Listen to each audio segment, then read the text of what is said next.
I pledge allegiance to the flag of the United States of America and to the republic for which it stands, one nation, under God, indivisible, with liberty and justice for all.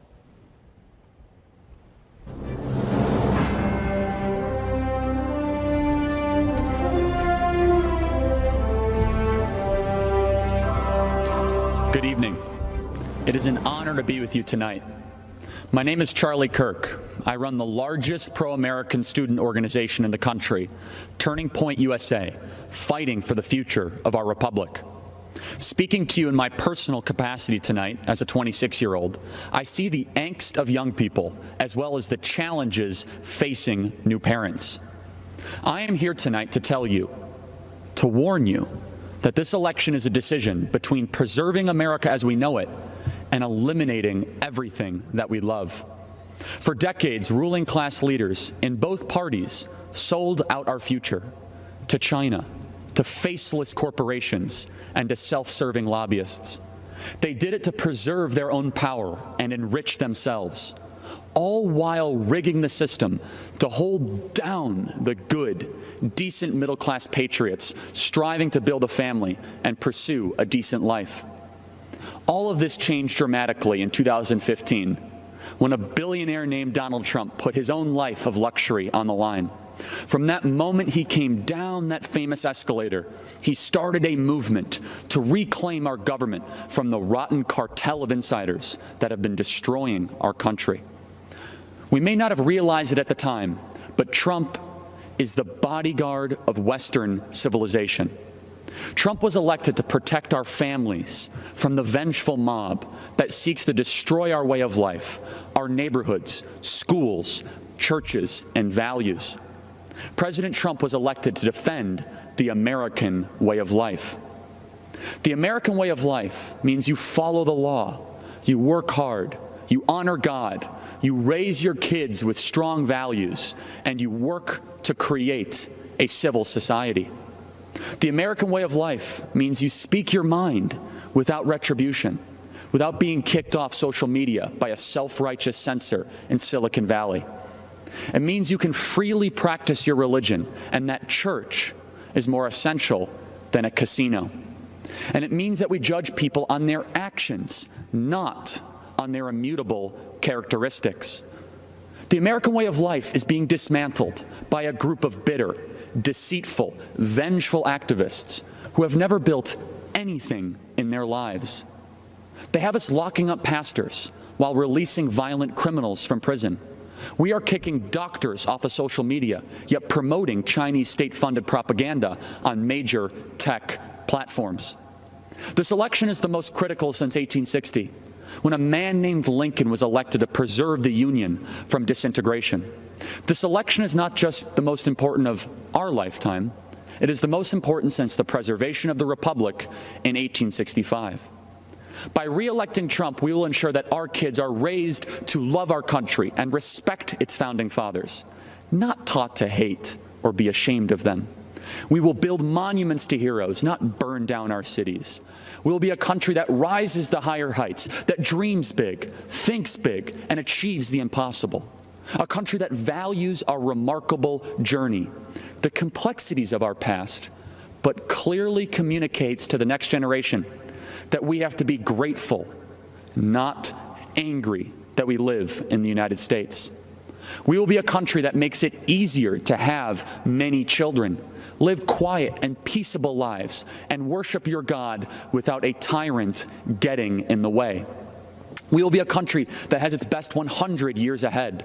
We will build a future where America remains the greatest country ever to exist in the history of the world. All of that is within our grasp if we secure 4 more years for the defender of Western civilization, our champion, my friend, the 45th President of the United States, President Donald J. Trump.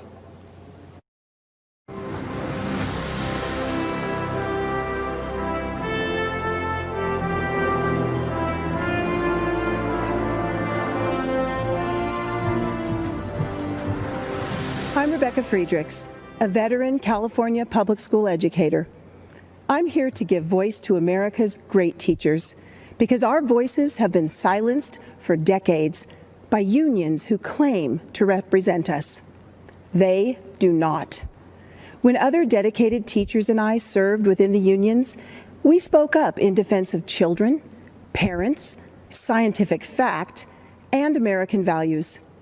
For our trouble, we were brutalized, booed off the platform, barred from committees, shouted down, and even spit upon by union leaders. This is how unions treat devoted teachers. But what's even worse is how their agenda of control deceives Americans and our children. They've intentionally rewritten American history to perpetuate division, pervert the memories of our American founders, and disparage our Judeo-Christian virtues. Their lenient discipline policies morphed our schools into war zones, and they back defunding police and abolishing ICE. Unions collect billions annually from unsuspecting teachers and push this radical agenda into our classrooms against our will. Why? The only way to keep a free republic is with a well-educated, moral citizenry that can self-govern. Unions are subverting our republic, so they undermine educational excellence, morality, law, and order. That's why they spend hundreds of millions annually to defeat charter schools and school choice, trapping so many precious low-income children in dangerous, corrupt, and low-performing schools. To fight back on behalf of children and America, brave teachers brought a lawsuit against unions. And do you know who intervened against us? The Obama-Biden administration and California Attorney General Kamala Harris. Morality, law, they argued against order. That's why they spend hundreds of millions annually to defeat charter schools and school choice, trapping so many precious low-income children in dangerous, corrupt, and low-performing schools, just like President Trump. To fight back on behalf of children, breaking the union's grip on our schools. That's why unions have tried to destroy him since the day he was elected. But President Trump isn't afraid to fight for what's right. He won't back down. His courage gives great teachers renewed hope. He's even proposed education freedom scholarships to return control to parents, protect religious liberties, and empower kids to escape dangerous, low-performing schools. The Republican platform supports educational freedom. The Democrat Party does not. Democrats stand with deceptive teachers' unions who pick on loving teachers and little kids. President Trump stands with America's families, great teachers, and most importantly, our children. So America's great teachers, let's stand with President Trump in protection of the kids and country we love.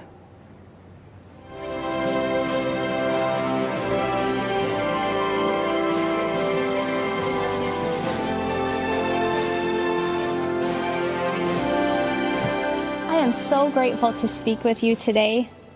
My name is Tanya Weinreis. I am from Montana, where I live with my husband, my hero, a Marine and retired police officer. My husband and I own Mountain Mud Espresso. We are not some multinational corporation. Our success is not measured by stockholders, but by our neighbors, the people we see at church, and at jiu-jitsu school with our son. Mountain Mud Espresso is the American story. A story not just for entrepreneurs, but for millions of hardworking men and women who are building their American dream every day. A few months ago, like so many businesses, we got the crushing news a large event we were serving was canceled because of the virus. Our business was on the brink, threatened to be shut down from losses that were not our fault. I was scared. I thought of our 50 employees, the Mountain Mud family, and when I thought of their jobs, I thought of their rent being due, their kids, and I felt personally responsible. I'm not too proud to admit that I fell on my knees and prayed, "Lord, what do I do?" His words rang clear, "Keep on working, it will be okay." I had faith And let me tell you, you have to have faith when your husband is a Marine and a police officer who was shot at on the job. And when you run a business, a little faith goes a long way. Faith in Jesus and faith in America. But I'm worried we have a generation of Americans who have been told that the American dream doesn't exist.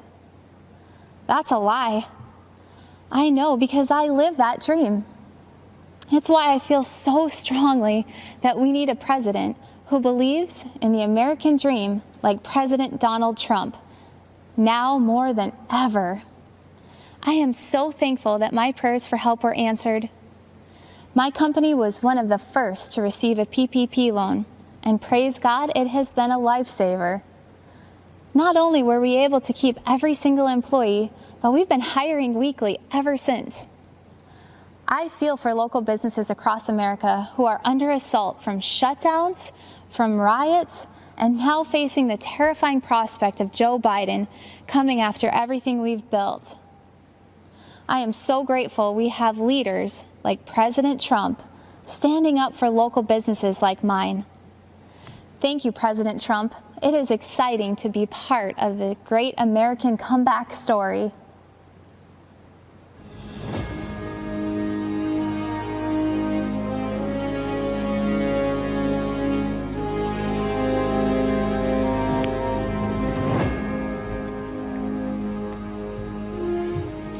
I'm Congressman Matt Gaetz.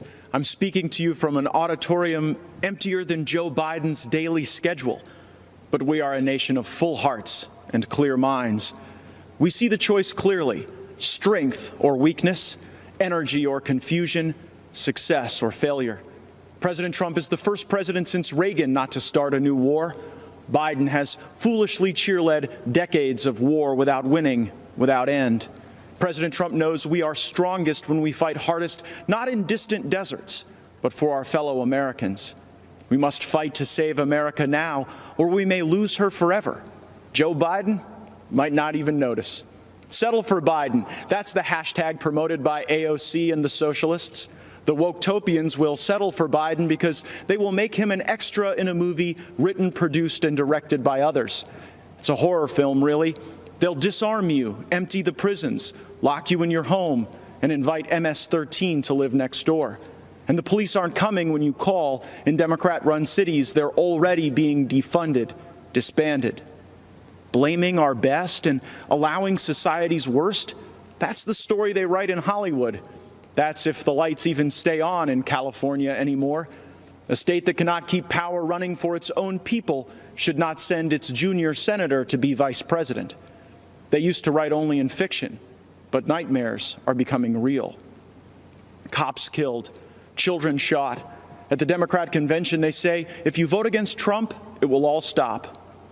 Appeasement is never a winning strategy. No, we won't settle for violence in our neighborhoods or at our border. We won't settle for decades of bad decisions by basement-dwelling Joe Biden. We settle a continent. We know that the frontier, the horizon, even the stars belong to us. Donald Trump, like all builders, is a visionary. That which is built in the mind is even more powerful than the brick and mortar that holds it together. First comes the mind, then the making. First comes the vision, then the work. Washington, Lincoln, and Jefferson are immortal precisely because of the pull they have on our imagination. You cannot cancel a culture that loves its heroes. The dangerous left need America to be weaker to accomplish their goal of replacing her. We know that to make America great again, we must first make something of ourselves. That is the meaning of true strength. My great-grandfather was a railroad man. As a Florida man, I watch our rockets routinely send the brightest beyond the heavens with our flag and our hope. America is the greatest country that has ever existed. Don't let any celebrity, athlete, or politician tell you otherwise. President Trump sometimes raises his voice and a ruckus. He knows that's what it takes to raise an army of patriots who love America and will protect her. We must win this election if we cherish our country as much as we should, for there is no place to run, no refuge for freedom should we fail. America is not just an idea or a constitution. It is our home. We must protect our home with unbreakable made in America strength. strength I see every day in President Donald Trump. Thank you. My name is Kim Klacik, and I'm running for Congress in Maryland's 7th District. And like Shirley Chisholm, I'm unbought and unbossed. Let me remind you, the Democrats have controlled this part of Baltimore City for over 50 years, and they have run this beautiful place right into the ground. Abandoned buildings, liquor stores on every corner, drug addicts, guns on the street, that's now the norm in many neighborhoods. You'd think Maryland taxpayers would be getting a whole lot since our taxes are out of control. Instead, we're paying for decades of incompetence and corruption. Sadly, the same cycle of decay exists in many of America's Democrat-run cities. And yet the Democrats still assume that black people will vote for them, no matter how much they let us down and take us for granted. We're sick of it. We're not going to take it anymore. The days of blindly supporting the Democrats are coming to an end. In Baltimore, we have the highest number of black Republicans in the entire country running for office this election cycle. Joe Biden believes we can't think for ourselves, that the color of someone's skin dictates their political views. We're not buying the lies anymore. You and your party have neglected us for far too long. We want safety in our neighborhoods. We want to make the most of the federal opportunity zone I'm standing in right now in West Baltimore. We want higher paying jobs and more business opportunities. We want lower taxes. We want school choice. We want a chance to get ahead, not just get by.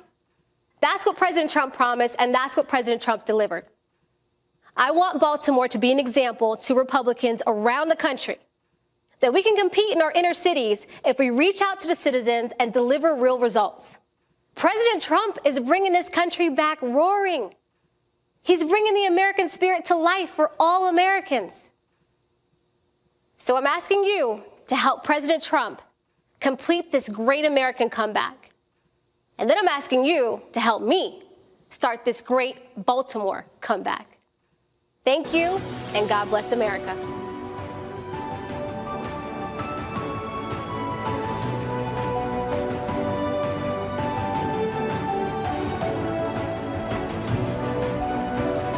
Good evening. I'm Ronna McDaniel, chairwoman of the Republican National Committee, and on behalf of everyone in our party and President Trump, thank you for tuning in as we kick off this historic convention. As we speak to you tonight, we send our thoughts and prayers to those facing terrible fires in California, recovering from storms in Iowa, and preparing for hurricanes in Louisiana and the Gulf Coast. Democrats started their convention last week with Eva Longoria, a famous Hollywood actress who played a housewife on TV. Well, I'm actually a real housewife and a mom from Michigan with 2 wonderful kids in public school who happens to be the only the second woman in 164 years to run the Republican Party. And unlike Joe Biden, President Trump didn't choose me because I'm a woman. He chose me because I was the best person for the job. 4 years ago, President Trump started a movement unlike any other. And over the next 4 days, we will hear from a few of the millions of hardworking, everyday Americans who have benefited from his leadership. If you watched the DNC last week, you probably noticed that Democrats spent a lot of time talking about how much they despise our president. But we heard very little about their actual policies. Policies that would have been unthinkable a decade ago. Policies like banning fossil fuels, eliminating private health insurance, taxpayer-funded health care for people who come here illegally, and defunding the police. Their argument for Joe Biden boiled down to the fact that they think he's a nice guy.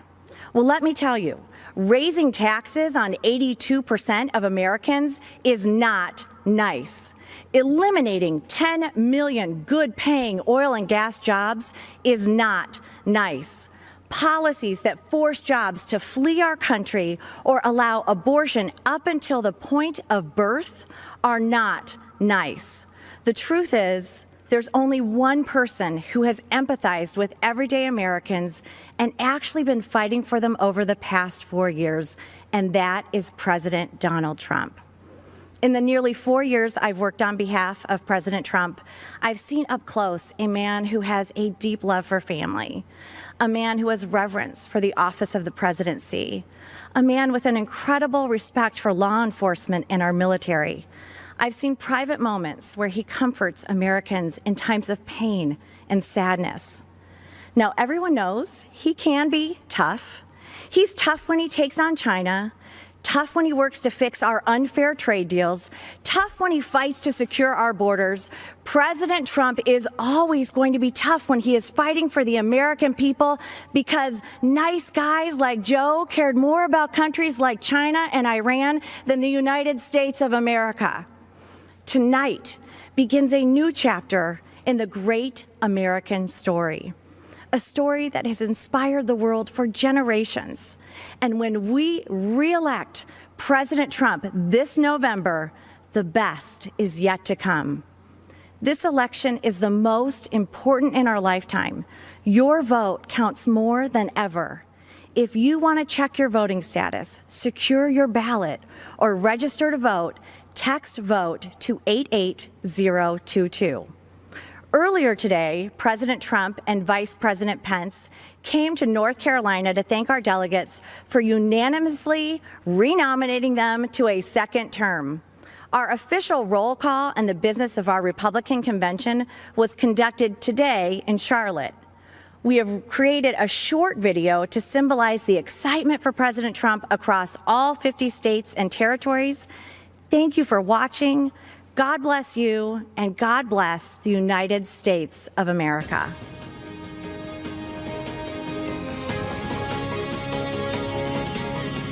The great state of Alabama, Alaska, American Samoa, Arizona, Arkansas, California, Colorado, Connecticut, Delaware, District of Columbia, Florida, Georgia, Guam, Hawaii, Idaho, Illinois, Indiana, Iowa, Kansas, Kentucky, Louisiana, Maine, Maryland, Massachusetts, Michigan, Minnesota, Mississippi, Missouri, Montana, Nebraska, Nevada, New Hampshire, New Jersey, New Mexico, New York, North Carolina, North Dakota, the Northern Mariana Islands, Ohio, Oklahoma, Oregon, Pennsylvania, Puerto Rico, Rhode Island, South Carolina, South Dakota, Tennessee, United States Virgin Islands, Utah, Vermont, Virginia, Washington, West Virginia, Wisconsin, Wyoming. are excited to nominate Donald J. Trump and Vice President Mike Pence for 4 more years. Thank you for all you've done to make America great again. It is our privilege to nominate you for 4 more years. and we know the best is yet to come. Trump 2020! 4 more years. 4 more years! 4 more years. 4 more years. 4 more years! 4 more years! 4 more years! 4 more years!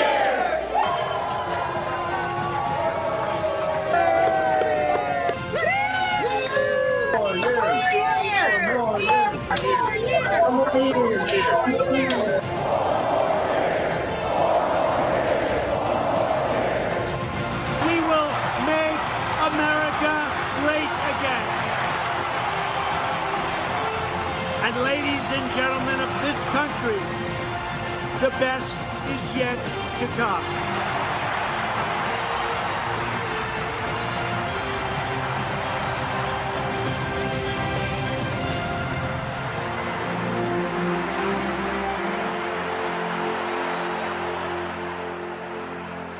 I didn't back down from my promises, and I've kept every single one. This current administration had made hope possible. We want this nation to continue to be the beacon of hope for the world. How many people said they're going to leave America if Donald Trump was elected? They're all still here, and they're not going anywhere because we are in the land of the free. We will never, ever sign bad trade deals. America first again. America first. America's great USMCA trade bill. This is a big win for the United States of America. This is a great trade deal. We are going to lift the restrictions on the production of American energy. We will create millions of more jobs. Hope to me is the belief in a better tomorrow and creating a better future for our children. When I look in the eyes of my grandchildren, I want them to know that their papa was not silent. We will rescue kids from failing schools by helping their parents send them to a safe school of their choice. We will completely rebuild our depleted military. The countries that we are protecting at a massive cost to us will be asked to pay their fair share. We will take care of our great veterans like they have never been taken care of before. This guy saved me. Yeah. He saved me. Thanks to him, I'm here. To me, he's giving people hope, what he's doing for the poor people, what he's doing for everybody. We are going to appoint justices of the United States Supreme Court who will uphold our laws and our Constitution. Why supporting law enforcement is so important for keeping America great. As long as I'm president, I will never defund your police, that I promise you. It's time to deliver a victory for the American people. We are going to start winning again. It's called Promises Made, Promises Kept.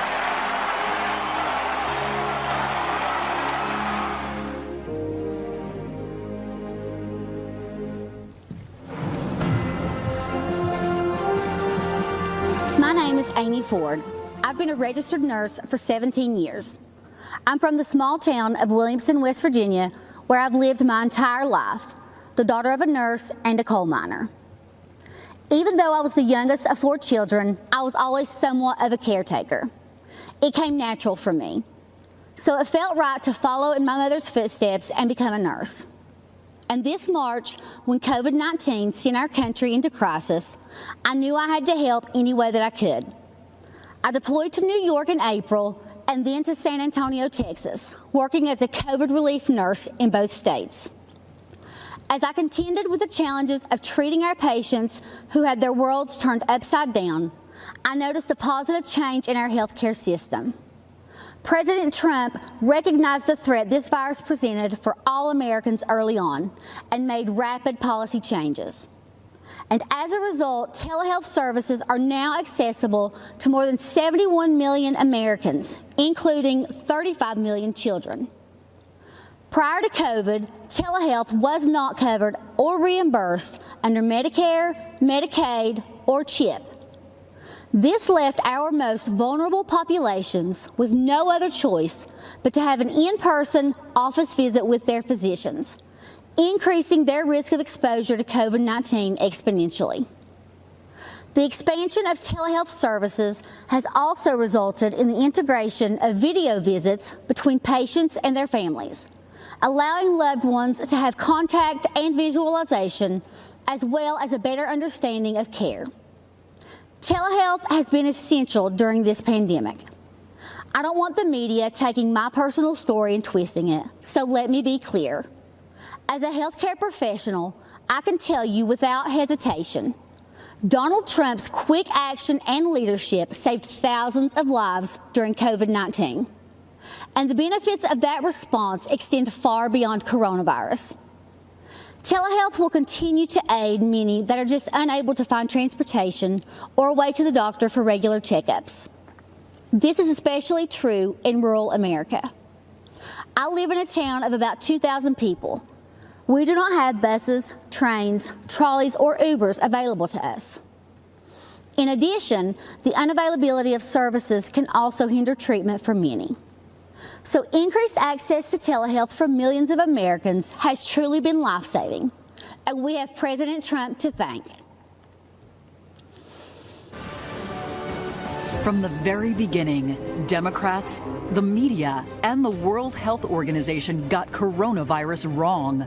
The World Health Organization said Authorities have found no clear evidence of human-to-human transmission. Overall, most people should not be terribly concerned about it. Everything's fine here. We do want to say to people, come to Chinatown. Here we are. Come join us. We don't even think it's going to be as bad as it was in other countries. Go about your lives, go about your business. One leader took decisive action to save lives. President Donald Trump.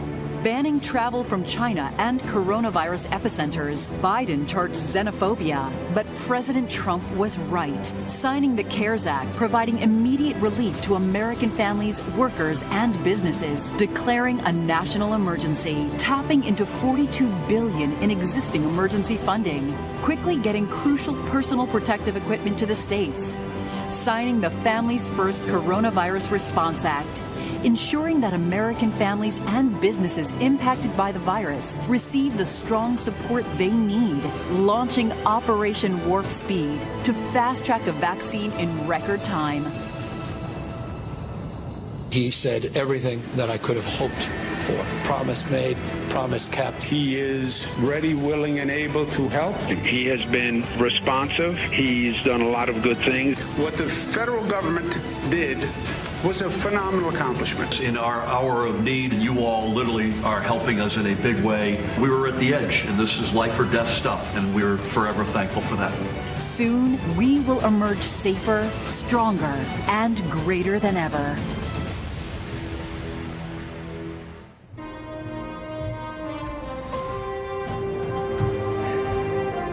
I am Dr. G.E. Ghali, an oral and maxillofacial surgeon and chancellor of a large academic medical and research center in Louisiana. I feel uniquely positioned to share how President Trump's decisive leadership led to a rapid and efficient response to the coronavirus pandemic.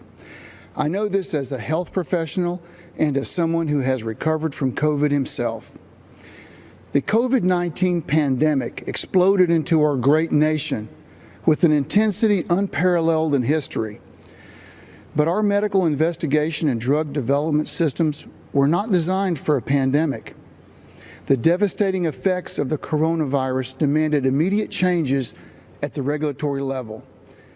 A prompt response led by President Trump cleared away the red tape that usually makes drug approvals a long and drawn-out process.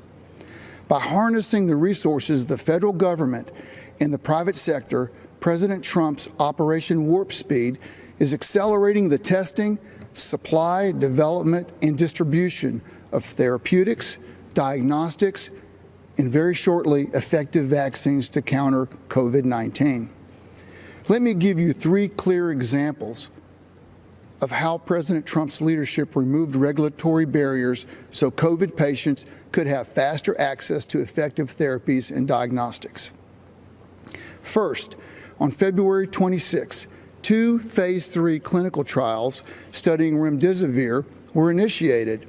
Just 2 months later, the FDA approved remdesivir for emergency use to treat COVID-19.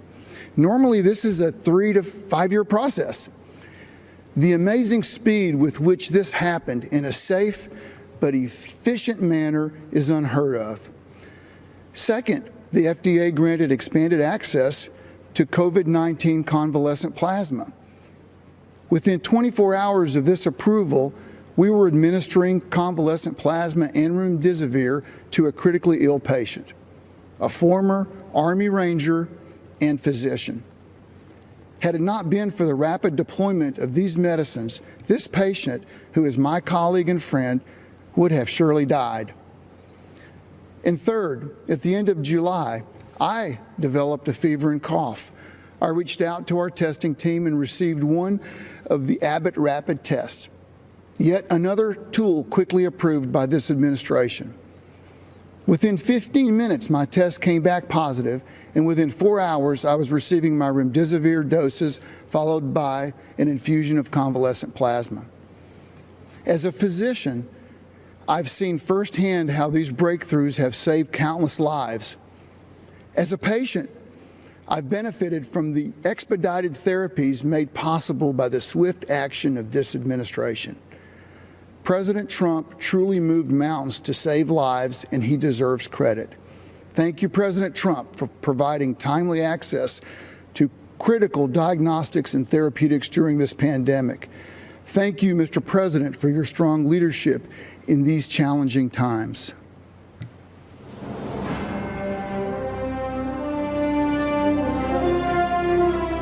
When the China virus invaded our country, we launched the greatest mobilization of American society since World War II. Patriots of every race, color, and creed rallied together to defeat the invisible enemy and save the lives of their fellow citizens. Today, our hearts overflow with appreciation for the incredible frontline workers who risk their own health and safety to keep America strong and safe. When crisis came, millions of everyday Americans rose to the challenge. In their actions, we see true greatness of the American character. We always find a way to victory. History will remember and celebrate the heroes of 2020 for as long as our great American flag waves over the land that we love. To every frontline worker, I offer the salute of a nation that is forever in your debt. Thank you, God bless you, and God bless America.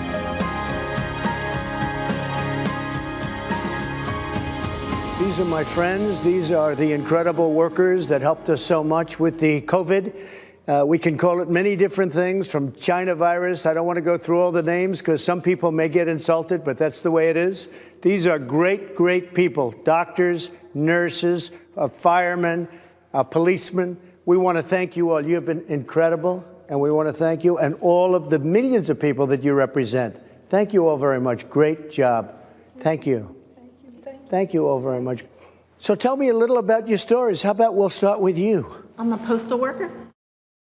Delivered to the senior community during COVID-19. Good. And we're taking good care of our postal workers. Absolutely. That I can tell you. Believe me, we're not getting rid of our postal workers. You know, they'd like to sort of put that out there. If anyone does, it's the Democrats, not the Republicans. I want to thank you very much and thank everybody in that whole beautiful post office system. We appreciate it. Thank you. How about you? I'm a trucker. Good.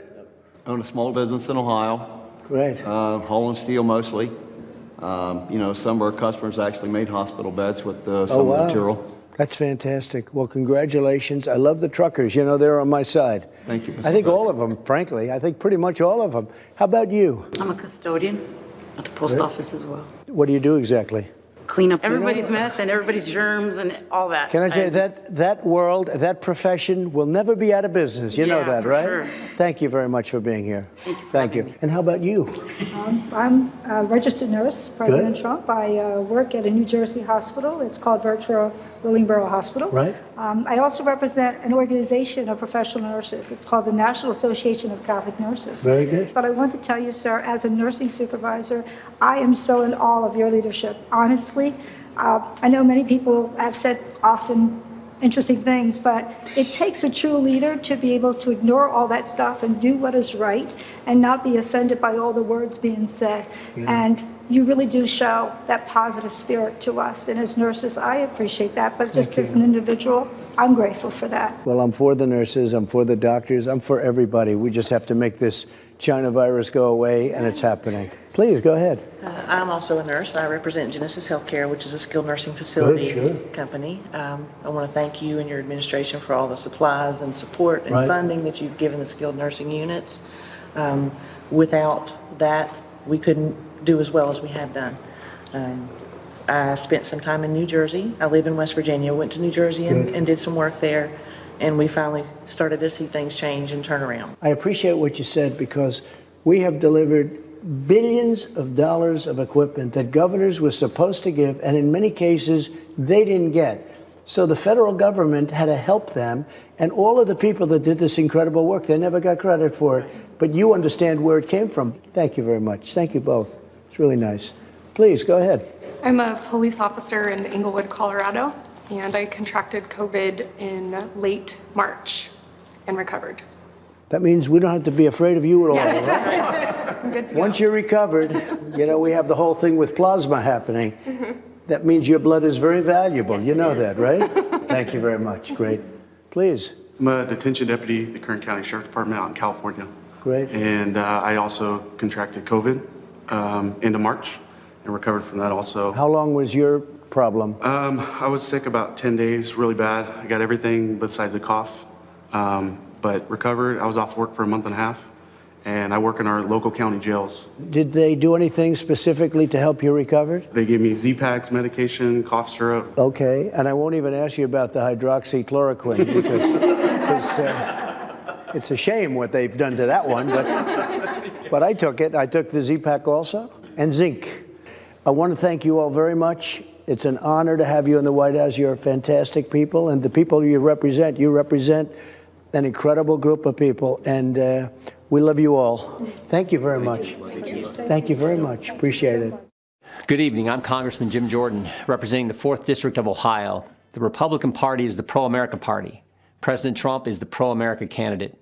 This election is about who can preserve the values, principles, and institutions that make America great. Don't believe me? Look at what's happening in American cities. Cities all run by Democrats. Crime, violence, and mob rule. Democrats refuse to denounce the mob, and their response to the chaos? Defund the police, defund Border Patrol, and defund our military. And while they're doing all this, they're also trying to take away your guns. Look at the positions they've taken in the past few months. Democrats won't let you go to church, but they'll let you protest. Democrats won't let you go to work, but they'll let you riot. And Democrats won't let you go to school, but they'll let you go loot. President Trump has fought against each of their crazy ideas. He's taken on the swamp, all of the swamp, the Democrats, the press, and the never-Trumpers. And when you take on the swamp fights back. They tried the Russia hoax, the Mueller investigation, and the fake impeachment. But in spite of this unbelievable opposition, this president has done what he said he would do. Taxes cut, regulations reduced, economy growing, lowest unemployment in 50 years, out of the Iran deal, embassy in Jerusalem, hostages home from North Korea, a new USMCA agreement, and of course he's building the wall and rebuilding our economy as we speak. I love the president's intensity and his willingness to fight every day in Washington for our families. But what I also appreciate about the president is something most Americans never get to see, how much he truly cares about people. Our family has seen it. 2 years ago, our nephew Eli was killed in a car accident. He lived a mile up the road from us, grew up wrestling and training with our boys, was a high school state champion, varsity athlete for the University of Wisconsin. It was a Saturday morning, 3 days after the accident. I walked to the car to head up to Eli's parents' home when the president called. We talked about a few issues, and then he asked how the family was doing. I said, "They're doing okay, Mr. President, but it's tough." The president said, "Yeah, losing a loved one is always difficult, and it's really tough when they're so young." I then said, "Mr. President, I'm actually walking into their house right now. Obviously, they don't know that I'm talking to you, but if you'd be willing to say hello to Eli's dad, you'd make a terrible day a little less terrible." "What's his name?" the president asked. I walked through the door and said, "Todd, the president wants to talk to you." For the next 5 minutes, family and friends sat in complete silence as the president of the United States took time to talk to a dad who was hurting. That's the president I've gotten to know the last 4 years. The president who shared private moments like this with soldiers, victims of violent crime, and people who've had businesses destroyed by the mob. That's the individual who's made America great again, and who knows America's best days are still in front of us. And that's why I'm busting my tail to help him get reelected. I'm asking you to do the same. Thank you, and God bless our country. I'm not an actor, a singer, or a politician. I'm Herschel Walker. Most of you know me as a football player, but I'm also a father, a man of faith, and a very good judge of character. I've known Donald Trump for 37 years, and I don't mean just casual ran into him from time to time. I'm talking about a deep personal friendship. I watched him as an owner of a professional football team. Right after he bought the team, he set out to learn. He learned about the history of the team, the players, the coaches, every detail. Then he used what he learned to make the team better. I watched him in the boardroom. He can be in the middle of a big meeting, but if one of the kids was on the phone, he dropped everything to take the call. He taught me that the family should be your top priority. I watched him treat janitors, security guards, and waiters the same way he would treat a VIP. He made them feel special because he knew they were. He understands that they are the people who make this country run. They clean, they cook, they build, they drive, they deliver. He told me, "Herschel, make an effort to get to know people. Remember their names. That stuck with me. One time, I planned to take his kids to Disney World with my family. At the last minute, Donald said he'd like to join us. So there he was, in a business suit, on It's a Small World ride. That was something to see. It just shows you what a caring, loving father he is. It hurt my soul to hear the terrible names that people call Donald. The worst one is racist. I take it as a personal insult that people would think I've had a 37-year friendship with a racist. People who think that don't know what they're talking about. Growing up in the Deep South, I've seen racism up close. I know what it is, and it isn't Donald Trump. Just because someone loves and respects the flag, our national anthem, and our country, doesn't mean they don't care about social justice. I care about all those things. So does Donald Trump. He shows how much he cares about social justice in the black community through his actions. And his action speaks louder than stickers or slogans on a jersey. He keeps right on fighting to improve the lives of black Americans and all Americans. He works night and day. He never stops. He leaves nothing on the field. Some people don't like his style, the way he knocks down obstacles that get in the way of his goals. People on the opposing team didn't like when I ran over them either. But that's how you get the job done. I pray every night that God gives him more time. Give him 4 more years. He has accomplished so much almost all by himself on a constant attack. But there's still more work to be done. If you love America and want to make it better, Donald Trump is your president. He's my president, and I'm blessed to call him friend.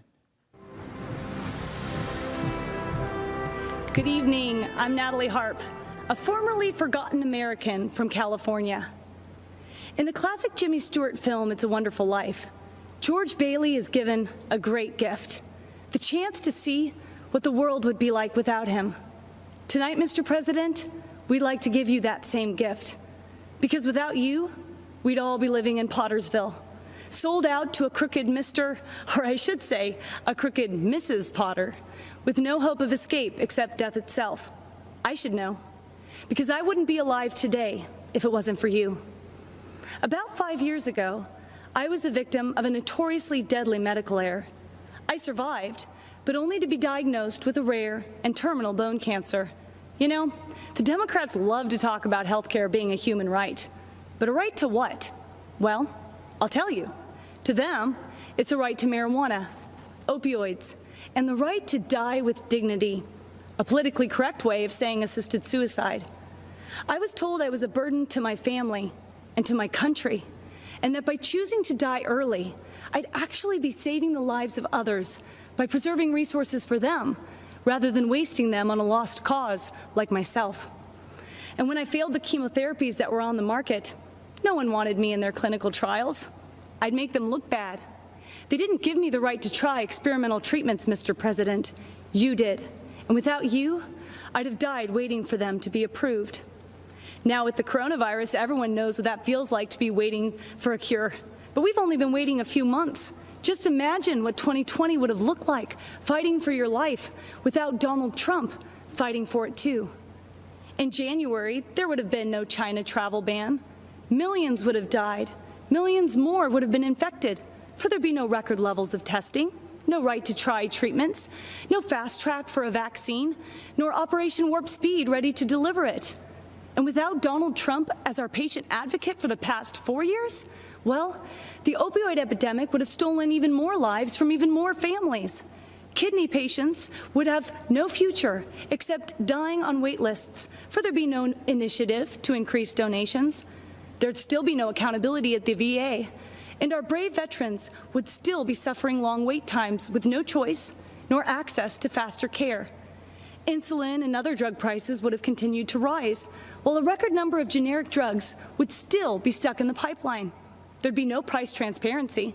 We wouldn't have health plans up to 60% cheaper than Obamacare, and we'd still be stuck with that infamous individual mandate.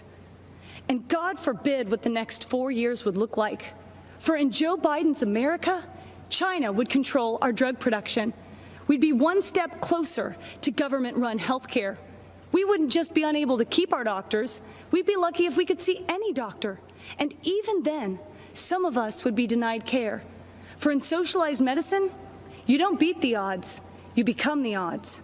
And I would lose my right to try, just like Charlie Gard, that terminally ill British baby whose government-run healthcare system decided it was too expensive and too cruel to keep him alive. You see, Mr. President, you've done so much more than your promises made and promises kept. For numbers only tell part of the story. We are the rest of it. Facts with faces of Americans who would still be forgotten if you and our favorite First Lady hadn't given up your own wonderful life so we could have the chance at one. George Bailey's father was right. All you can take with you is that which you've given away. And Mr. President, that makes you the richest man in the world, for you have used your strength to make America strong again. Sacrificed the life you built to make America proud again. And you risked everything to make America safe again. It's a wonderful life. You made America great again. And on November 3rd, we are going to keep America great.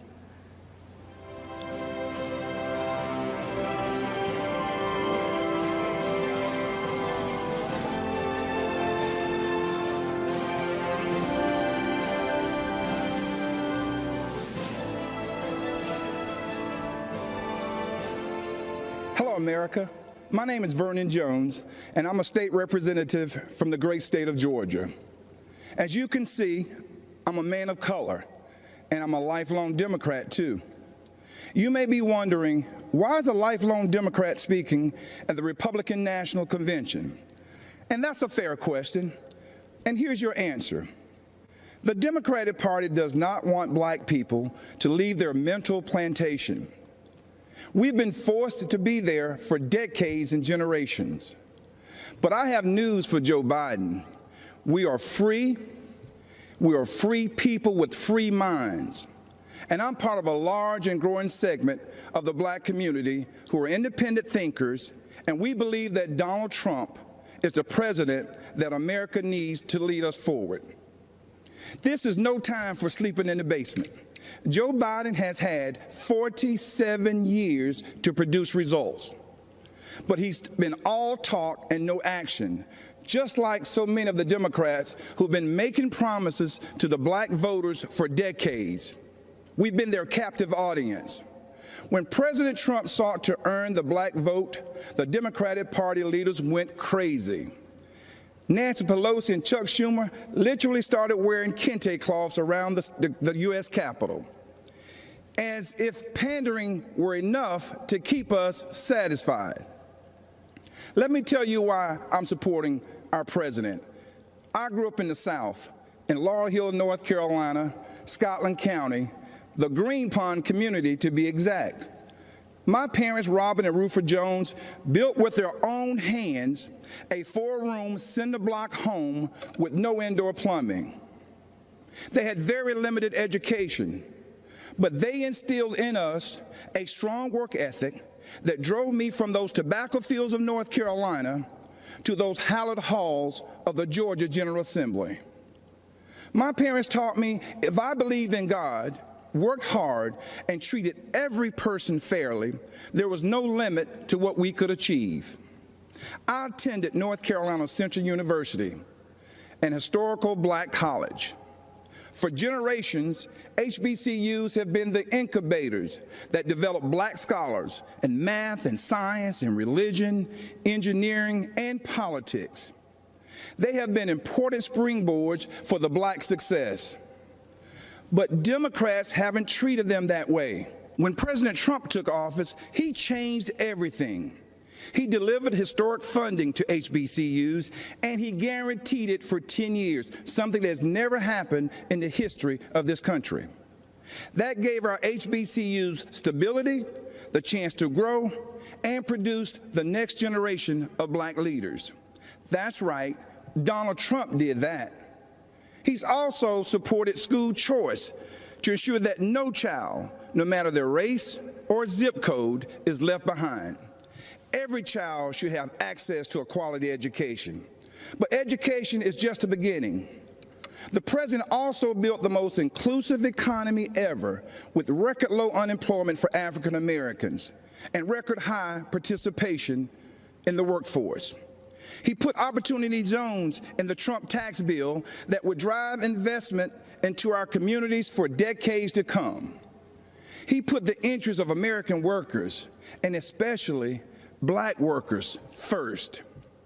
That's right, Donald Trump did that. He delivered historic criminal justice reform. He ended once and for all the policy of incarceration of black people, which has decimated our communities, caused by no other than Joe Biden. Democrats wouldn't do it, Obama didn't want to do it, and Joe Biden and Kamala Harris definitely wouldn't do it.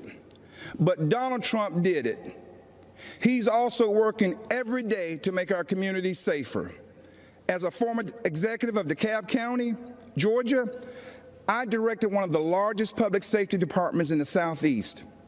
I've seen tragic shootings on both sides, officers killing citizens and citizens killing officers in the line of duty. Police officers are our fellow citizens. They live in our country. They have families too. They live in our communities. Unfortunately, Democrats have turned their backs on our brave police officers. They call it defunding, and it's a danger to our cities, our neighborhoods, and our children. Isn't it ironic that Democrat politicians have personal security to protect them? So why don't they forego their security and replace them with social workers, especially since that's what they want for you and me? Our police need more funding, not less, for frequent psychological examinations, for non-lethal remote restraint technology, and for more de-escalation and use of force training. These are the common sense solutions that President Trump supports. True, sincere police reform. That's right, Donald Trump did that too. Education, jobs, safety, security, on issue after issue. And in just a single term, he destroyed these negative forces that have victimized the black community for decades. He gave us the opportunity to rise. Now, you know, when I made the public announcement of my support for President Trump, all hell broke loose. I was threatened, called an embarrassment, and asked to resign by my own party. Unfortunately, that's consistent with the Democratic Party and how they view independent thinking black men and women. But I'm here to tell you that black voices are becoming more woke and louder than ever.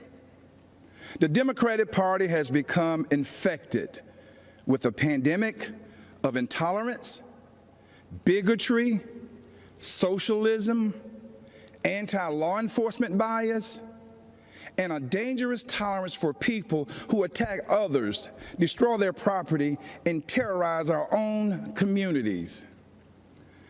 That's what this election is all about. And that's why right now, more than ever before, America needs Donald Trump in the Oval Office for another 4 years.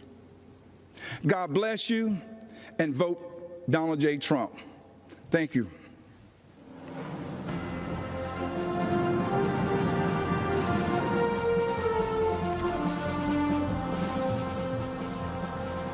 In 2018, a gunman walked into Marjorie Stoneman Douglas High School in Parkland, Florida, and changed my life forever. My name is Andrew Pollack. His name isn't worth saying. One of the seniors walking in the hallways that day was my beautiful daughter, Meadow. She was just months away from graduating and beginning a new life. We were so proud of the woman she had become. But in the hallway on that third floor, the gunman saw Meadow and shot her down the hallway, hitting her 4 times. After she was shot and on the floor, she crawled over to another student, a freshman girl, to protect her. She draped her body over her, and then the scumbag gunman shot my daughter at point-blank range 5 more times, killing Meadow and the girl she was shielding. She had a whole life ahead of her, and in that life, she could have done anything and been anything. So many moments that I waited so long for were taken from me. I didn't get to drop her off at college. I didn't get to walk her down the aisle. But every moment was taken from her, and for what? I never wanted this to become a political spectacle, but it did. I never wanted to meet the president like this, but I did. I was invited to the White House. The truth is, I had just buried my daughter that week. I really wasn't interested in public events like a tour or a photo op. I was interested in answers and solutions. So if the president wanted to meet me personally, I said I'd go. They said, of course, that was his plan. At the White House, my family and I sat with the president in the Oval Office and told him about Meadow. I told him what we knew. I told him that his administration needed to take a closer look at what went wrong and why. And I got to see who President Trump really is. He's a good man and a great listener, and he cuts through the BS. Then the president did what he said he would do. He took action. He formed a school safety commission that issued dozens of recommendations to make schools safer.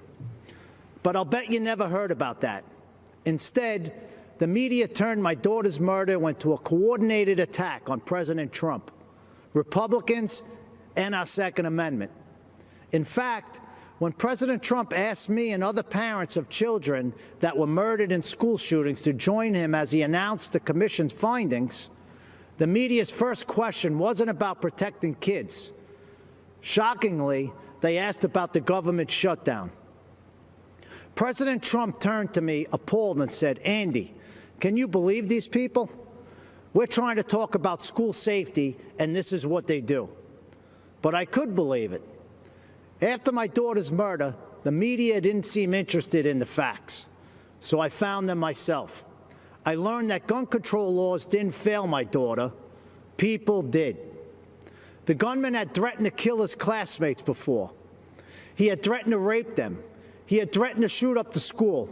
Every red flag you could imagine. But the school didn't just miss these red flags. They knowingly ignored them. Far-left Democrats in our school district made this shooting possible because they implemented something they called restorative justice. This policy, which really just blames teachers for students' failures, puts kids and teachers at risk and makes shootings more likely. But it was billed as a pioneering approach to discipline and safety. I was just fine with the old approach to discipline and safety. It was called discipline and safety.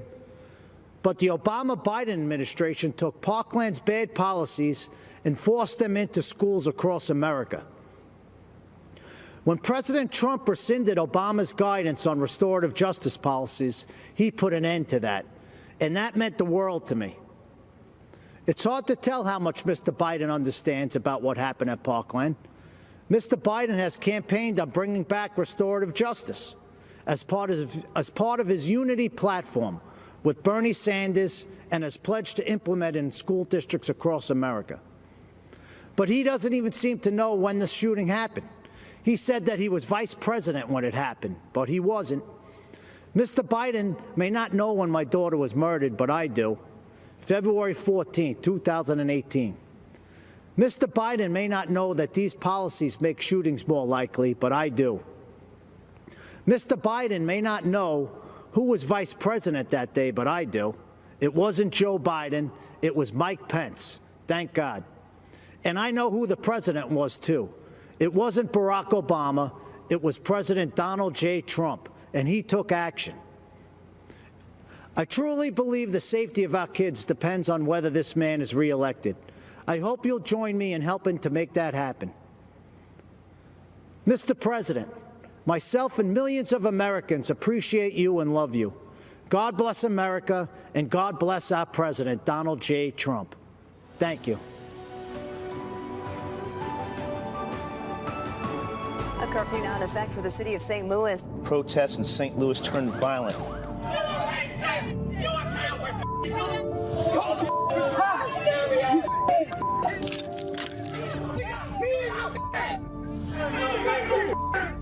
Mark McCloskey says he and his family have been threatened with violence. Under Missouri law, you have a right to defend your home and the lives of your family. A search warrant has been executed at the home of Mark and Patricia McCloskey. The husband and wife attorneys charged with pointing guns at protesters. They were simply trying to protect their home. Good evening, America. We are Mark and Patty McCloskey. We're speaking to you tonight from St. Louis, Missouri, where just weeks ago you may have seen us defending our home as a mob of protesters descended on our neighborhood. America is such a great country that not only do you have the right to own a gun and use it to defend yourself, but thousands of Americans will offer you free advice on how to use it. At least that's what we experienced. What you saw happen to us could just as easily happen to any of you who are watching from quiet neighborhoods around our country. And that's what we want to speak to you about tonight. That's exactly right. Whether it's the defunding of police, ending cash bail so criminals can be released back out on the streets the same day to riot again, or encouraging anarchy and chaos on our streets, it seems as if the Democrats no longer view the government's job as protecting honest citizens from criminals, but rather protecting criminals from honest citizens. Not a single person in the out-of-control mob you saw at our house was charged with a crime. But you know who was? We were. They've actually charged us with felonies for daring to defend our home. On top of that, consider this.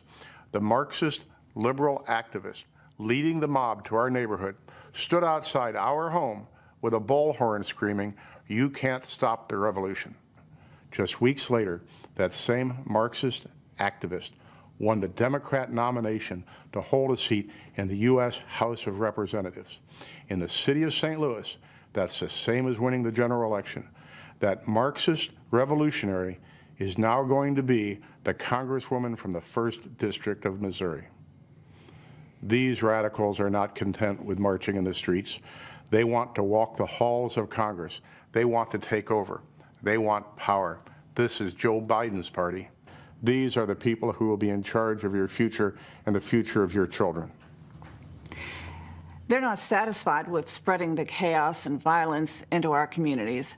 They want to abolish the suburbs altogether by ending single-family home zoning. This forced rezoning would bring crime, lawlessness, and low-quality apartments into now thriving suburban neighborhoods. President Trump smartly ended this government overreach, but Joe Biden wants to bring it back. These are the policies that are coming to a neighborhood near you. So make no mistake, no matter where you live, your family will not be safe in the radical Democrats' America. At this moment in history, if you stand up for yourself and for the values our country was founded on, the mob, spurred on by their allies in the media, will try to destroy you. You've seen us on your TV screens and Twitter feeds. You know that we're not the kind of people who back down. Thankfully, neither is Donald Trump. President Trump will defend the God-given right of every American to protect their homes and their families. But more than that, Trump's vision for America is a country where you have an opportunity to work hard and build the life you dream of, with a job you love, with your children being educated in great schools, in a community where your family can play in the backyard without fear, worship in a church without shame, and express your beliefs without retribution. Trump brought us the greatest economy our country had ever seen. The Democrats have brought us nothing but destruction. When we don't have basic safety and security in our communities, we'll never be free to build a brighter future for ourselves, for our children, or for our country. That's what's at stake in this election, and that's why we must re-elect Donald Trump. God bless you. God bless the President. And God bless these United States.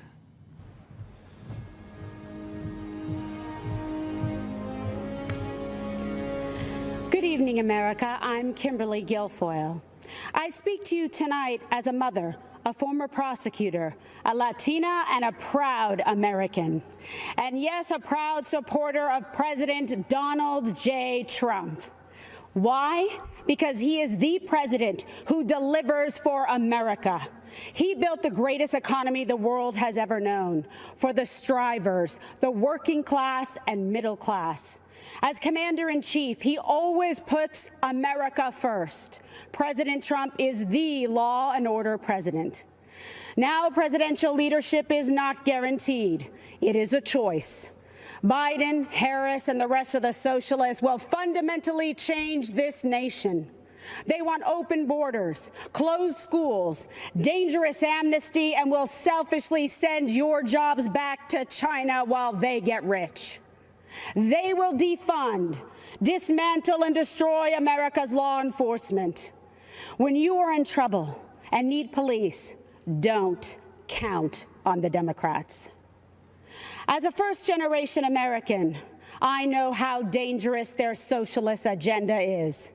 My mother, Mercedes, was a special education teacher from Aguadilla, Puerto Rico. My father, also an immigrant, came to this nation in pursuit of the American dream. Now I consider it my duty to fight to protect that dream. Rioters must not be allowed to destroy our cities. Human sex drug traffickers should not be allowed to cross our border. The same socialist policies which destroyed places like Cuba and Venezuela must not take root in our cities and our schools. If you want to see the socialist Biden-Harris future for our country, just take a look at California. It is a place of immense wealth, immeasurable innovation, and immaculate environment. And the Democrats turned it into a land of discarded heroin needles in parks, riots in streets, and blackouts in homes. In President Trump's America, we light things up. We don't dim them down. We build things up. We don't burn them down. We kneel in prayer, and we stand for our flag. This election is a battle for the soul of America. Your choice is clear. Do you support the cancel culture, the cosmopolitan elites of Nancy Pelosi, Chuck Schumer, and Joe Biden, who blame America first? Do you think America is to blame? Or do you believe in American greatness? Believe in yourself, in President Trump, in individual and personal responsibility. They want to destroy this country and everything that we have fought for and hold dear. They want to steal your liberty, your freedom. They want to control what you see and think and believe so that they can control how you live. They want to enslave you to the weak, dependent, liberal, victim ideology to the point that you will not recognize this country or yourself.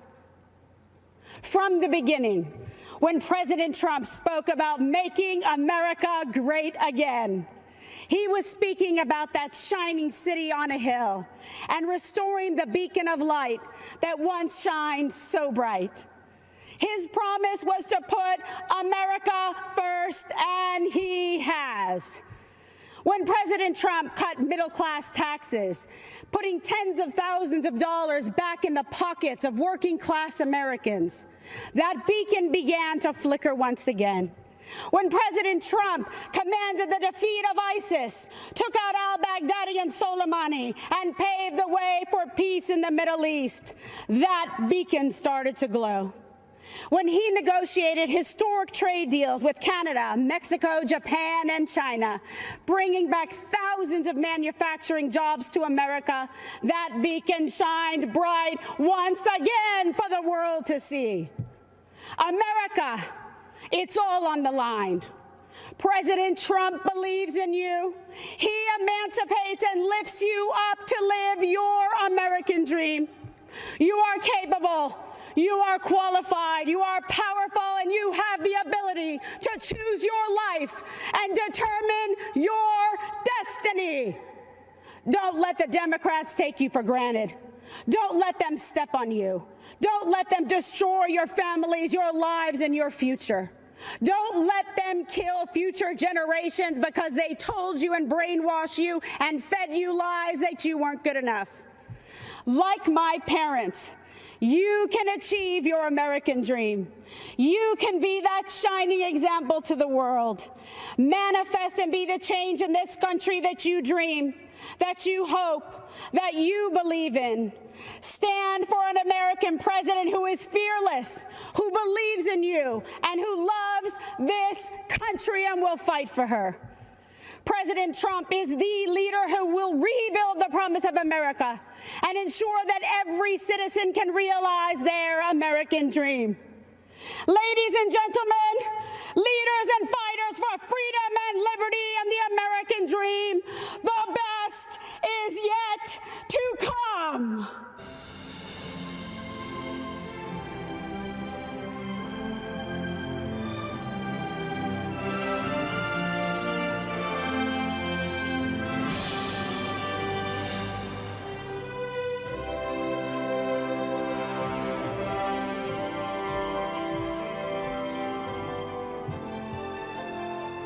I'm Congressman Steve Scalise.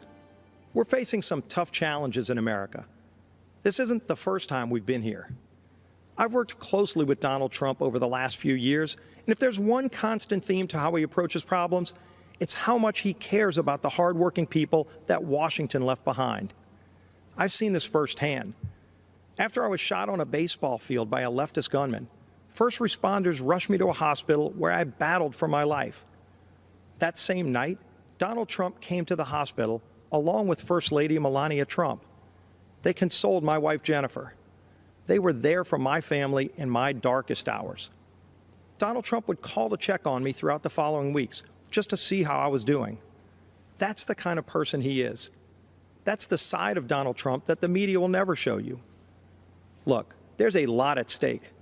This is an election between a party that wants to burn down the foundations of our country to the ground and a party that wants to rebuild and protect our great nation. The left wants to defund the police. This is personal to me. I wouldn't be here without the bravery and heroism of the men and women in law enforcement who saved my life. President Trump stands with those brave men and women. Joe Biden has embraced the left's insane mission to defund them. There won't be an America to leave to our children and grandchildren without those brave law enforcement officers and first responders. Joe Biden's made a career in Washington for 47 years, promising things he's never delivered. In just 3 short years, President Trump has delivered huge wins for American families. While Joe Biden made hollow promises when he chaired the Senate Judiciary Committee, Donald Trump took action and delivered criminal justice reform. Joe Biden claims to care about the working man, but millions of good manufacturing jobs were shipped overseas during the Obama-Biden years to countries like China. Donald Trump brought those jobs back. I've seen how deeply President Trump cares about rebuilding our evaporating middle class. President Trump pledged to give the forgotten men and women of America a real shot at the American dream.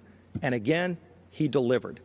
The lowest unemployment rate in over 50 years, women creating small businesses at record pace, wages rising, the fastest, by the way, for lowest income levels. What can Joe Biden say to that? What has Joe Biden done in his 47 years in Washington that can compare to that? President Trump has delivered for the hardworking people of this great nation. It's going to take that kind of bold leadership to get us out of this COVID crisis. After President Trump saved lives by shutting down flights from China and Europe, he's now focusing the full weight of the government on a revolutionary plan to cure this virus by cutting red tape and empowering scientists to create a vaccine. This is visionary leadership in action at a time when we can't afford another 47 years of hollow promises. America's been through tough times before. Who better to lead us out of these times than the president who already built the strongest economy our country has ever seen? Donald Trump did it before. Donald Trump will deliver for us again. God bless you, and God bless these United States of America.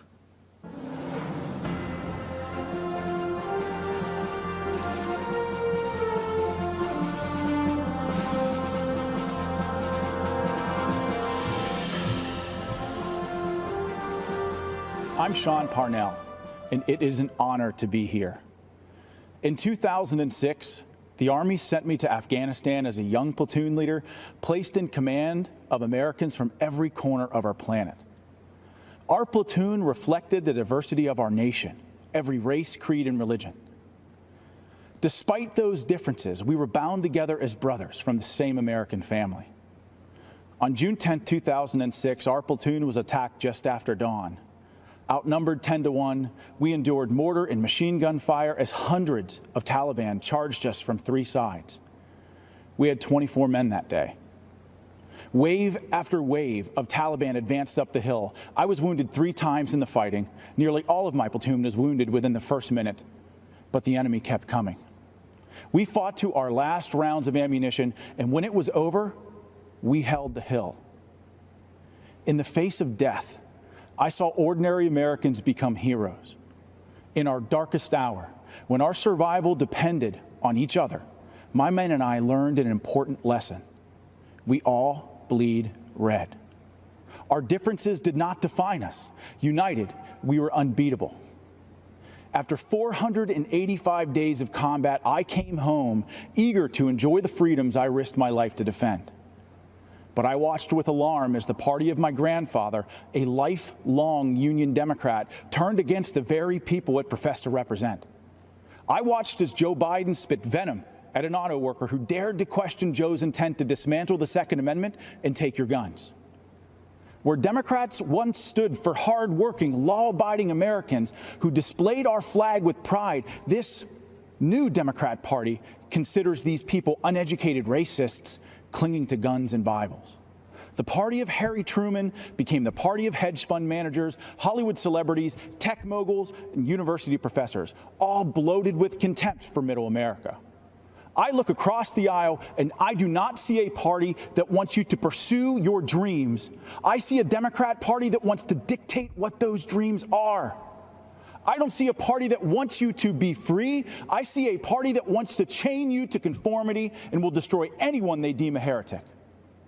I swore an oath to defend my country and its Constitution. President Trump has sworn to do the same.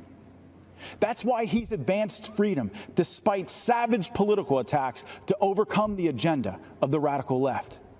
President Trump has unleashed the economic might of this nation like no other president in our history.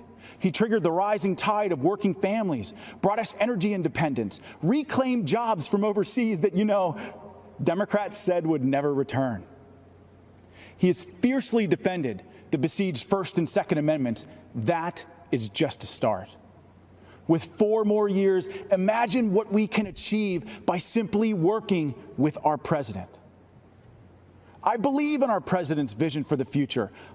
I stand here tonight calling on all Americans to join us. It doesn't matter what you look like, who you love, how you worship your gender or your job. If you're a traditional Democrat who's become disillusioned with how radical your party has become, then stand with us. You are most welcome. America needs all her patriots to rush to her defense.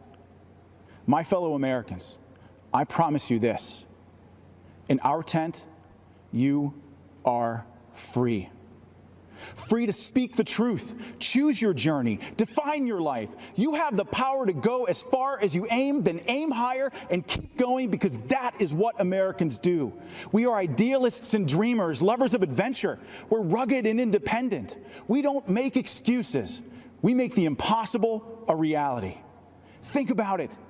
In a century, we went from ground-bound dreamers gazing to the stars to doers who created the means to reach them. This is not the time to stand on the sidelines. If you love our country as we do, as our president does, join the chorus of patriot voices that will preserve this exceptional union. Mr. President, lead the way. Millions in our American family believe in this path to destiny. Guide us to that horizon. Thank you, and may God bless the United States of America.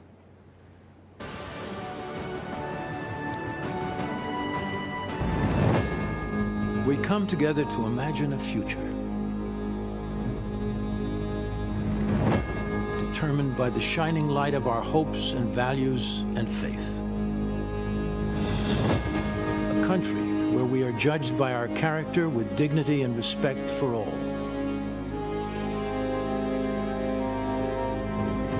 The belief that all are created equal, that lives matter irrespective of race, creed, or color. Committed to excelling beyond our dreams. 4 years ago, we faced an historic crossroad. Career politicians promising change every election, but delivering emptiness. We chose a different path. A man who is not a politician, a man who cares, a man who works tirelessly for you. Still, politicians spun their deceptions and obstructed progress, fanning the flames of lawlessness. We all know that it is easy to criticize. It takes a true leader to solve problems. COVID-19, while others criticize without solutions, President Trump's swift action saved lives. And as leading Democrats want to keep businesses closed down, our president is leading the way for a full economic recovery. We are America. We as Americans work together to overcome challenges, write our own stories. America, land of promise, land of opportunity, land of heroes, land of greatness.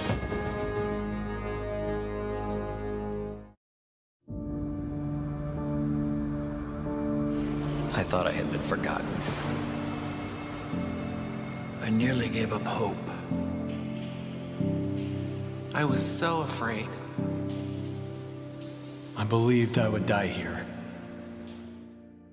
American hostages, forgotten and wasting away in far-off prisons, wrongfully detained by foreign governments. Americans were beaten, abused, starved, and left for dead. Until President Donald Trump stepped in. The 3 American hostages finally back on U.S. soil after being held captive in North Korea. We're following some breaking news in Turkey where an American pastor, Andrew Brunson, has been released. An American jailed in Egypt is back in the U.S. this morning after an intervention by the Trump administration. A tough and skilled negotiator, President Trump successfully won the release of detainees and prisoners, among the most of any president in American history.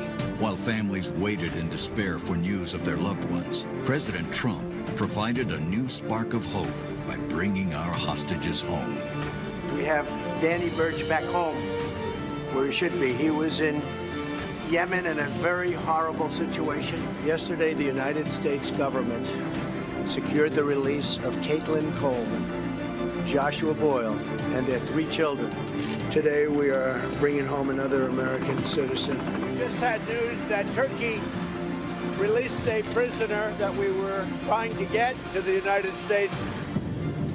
Under this administration, America has not and will not turn its back on our people. President Trump will bring them home.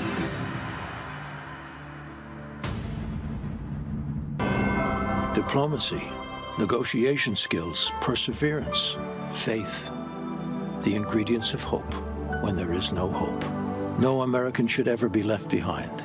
Priority, freeing American hostages.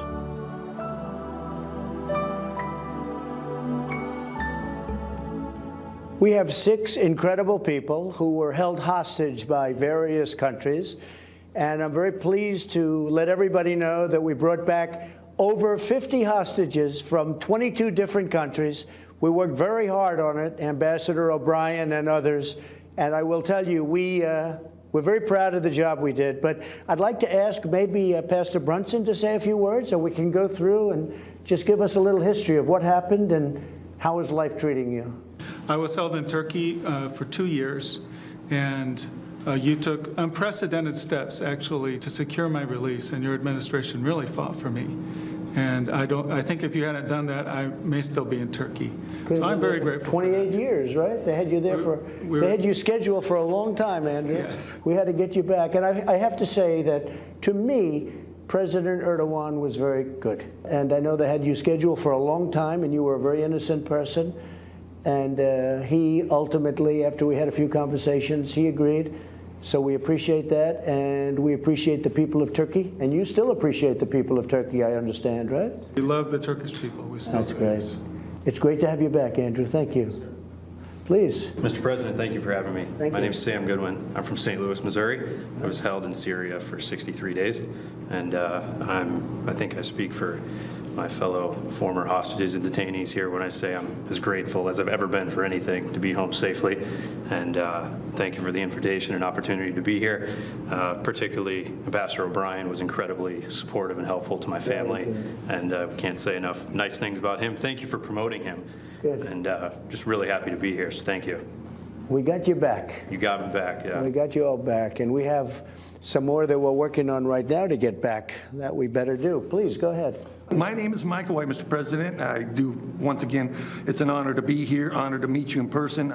Basically, what had happened with me is I traveled over to the country of Iran. It turned out it was a major trap, and I was apprehended there. I went through a lot in their injustice system, in the Iranian justice system. Iran is an oppressive, extortionist, terrorist regime. You know what I'm talking about. But what you did, sir, is you were able to get me out of that prison in record time. It was amazing. Thank you very much. Well, thank you, really friend. The appreciate honor's it. all mine. Please. Yeah, my name is Josh Holt. This is my wife, Tammy. Yes. We were held hostage in Venezuela for 2 years. I know very well. And you helped us get out. Senator Hatch worked with you very well on that as well. And it was a great honor to be able to meet you right when we got back. And I remember a lot of people asking me, what was it like meeting President Trump? And I just say I was blown away. I'd just gotten released after 2 years. Then I'm shaking the hand of the president in the Oval Office. So I don't really remember a whole lot of it. So it's nice to meet you again. And it's been great. It's been great to be back, helping people through situations that they've gone through. And now we have started our family. Well, the great people of Utah really wanted me to do something about the two of you, and we were able to do it. And a little bit of a miracle, I think, frankly. It was. Because that was a very hostile period. And we appreciate everybody working so hard with us, but we were able to get you both back. And are you living in Utah now, I hope? We're still living in Utah. That's good. We'll say hello to the folks in Utah because they're great people. Thank you very much. Congratulations. Thank you. Please. I'm Brian there. Spent an unexpected trip there in India. I was not going to India. I was going through India to Nepal, where I've been working for the last 18 years. But on behalf of my family and myself, thank you, President Trump, for getting us out and getting us home. The darkest moment of our whole time together, your letter to my wife came. And it really gave her the hope and the peace. And that's great. From that time forward, as more people got involved, especially the ambassador there in India, things became more peaceful, and the hope was there for the last 4 months that we really would get to come home, because they had planned on keeping me for 3 to 5 years. The original charge thing was 3 to 5 years, right, and that was cleared, and then they came up with new charges to do a 7-year term. Well, India responded very well to my request. Good. So we appreciate that. And I appreciate everything y'all did. Thank you all for being with us. We have a few more people we want to get back, and we will get them back, and they'll be back very soon. Thank you very much. Appreciate it. Great stories.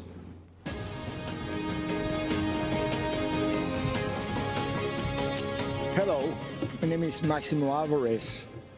I live in Miami, Florida, not far from the state of Florida, which is in just a 90-mile wide blue strip on a map for me. It divides freedom from fear. It divides the past from the present, from the future. I know all about the past. I'll never forget my own. My family has fled totalitarianism and communism more than once. First my dad from Spain, then from Cuba. But my families don't run away. By the grace of God, I live the American dream, the greatest blessing I ever had. My dad, who only had a 6th grade education, told me, don't lose this place. You'll never be as lucky as me. I'm speaking to you today because my family is done abandoning what we rightfully earned. There's no place to hide. I'm speaking to you today because President Trump may not always be politically correct. He's in fact a successful businessman, not your average career politician. Our president is just another family man, a friend, and most important, our elected commander-in-chief who puts America first. Keep in mind, the other guy running for president is mostly concerned about power. Yes, power for them, but not for the benefit of all Americans. I'm speaking to you today because I have seen people like this before. I've seen movements like this before. I've seen ideas like this before. And I am here to tell you, we cannot let them take over our country. I heard the promises of Fidel Castro, and I can never forget all those who grew up around me, who looked like me, who suffered and starved and died because they believed those empty promises. They swallowed the communist poison pill. If you have a chance, go to the Freedom Tower in Miami. Stop and listen. You can still hear the sounds of those broken promises. It is the sound of waves in the ocean carrying families clinging to pieces of wood. Families with children who can't swim, but willing to risk everything to reach this blessed land. It is the sound of tears hitting the paper of an application to become an American citizen. Most heard and liked the promises, but soon after, they experienced the reality. Look at them, listen to them, learn the truth. Those false promises spread the wealth, free education, free health care, defund the police, trust the socialist state more than your family and your community. They don't sound radical to my ears. They sound familiar. When Fidel Castro was asked if he was a communist, he said he was a Roman Catholic. He knew he had to hide the truth. But the country I was born in is gone, totally destroyed. When I watch the news in Seattle, Chicago, Portland, and other cities, when I see the history being rewritten, when I hear the promises, I've heard echoes of the former life I never wanted to hear again. I see shadows I thought I had outrun. My parents only wanted one person to decide my fate, me. Not some party member, not some government official, not some bureaucrat. In America, I would decide my own future. I am so grateful to America, the place where I was able to build my American dream through hard work and determination. President Trump knows that the American story was written by people just like you and I, who love our country and take risks to build a future for our families and neighbors. I may be a Cuban-born, but I am 100% American. This is the greatest country in the world. And I said this before. If I gave away everything that I have today, it would not equal 1% of what I was given when I came to this great country of ours. The gift of freedom.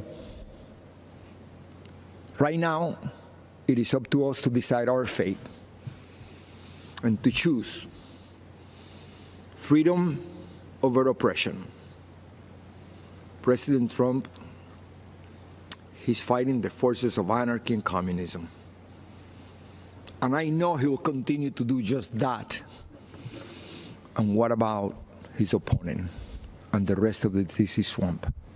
I have no doubt they will hand the country over to those dangerous forces. You and I will decide. And here's what I've decided. My decision is very easy. I choose President Trump because I choose America. I choose freedom. I still hear my dad.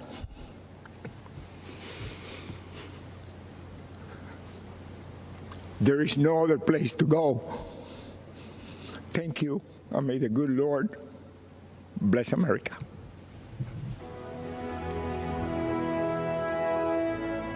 The Democrats are just going more and more left. Many positive about socialism, liking it more than capitalism. Many of the ideas we fought for that were considered radical are now mainstream. The compromise that they came up with, if implemented, will make Biden the most progressive president since FDR.